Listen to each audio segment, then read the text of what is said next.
Mwanangu, nakutegemea sana. Yaani wewe ndio jembe langu. Sawa eh? Sawa baba. Kwa hiyo hakikisha unakuwa makini pale nyumbani, sawa eh? Ndio takiwa uje kuwa kama hivi.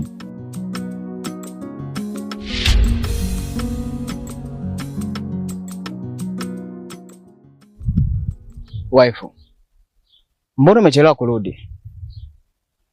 Na huyo ni nani? Mume wangu. Nadhani unaona huu ugeni uliopo hapa mbele yako. Usitaki kuniambia ni masuala yako ya marejesho tena ya vikoba. Mume wangu, naomba uniwie radhi kwa hicho nitakachoenda kukwambia.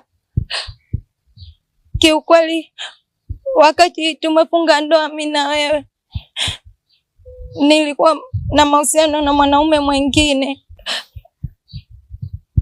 Kabla hajaenda jela, alikuwa ameniacha mimi ni mjamzito. Na huyu mtoto unayemuona ni mwanae. Pia kiukweli sikuwahi kukupenda na sina hisia na wewe hata kidogo. Nisikilize kwa makini wewe mshenzi. Usije ukasubutu kunyanyua huu mkono wako kipumbavu tena na kusubutu kuigusa hii familia. Kwa sababu nitakuwa. Hivi uliwahi kumwambia huyo mshenzi ni kwa nini mimi nilienda jela?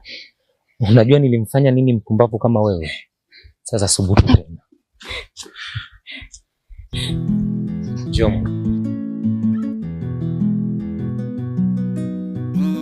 Nilikuheshimisha nikakuweka ndani, ila kumbe ulimpenda mwingine na kuniacha. Hii haiwezekani. Leo na kesho mimi na wewe tupendane.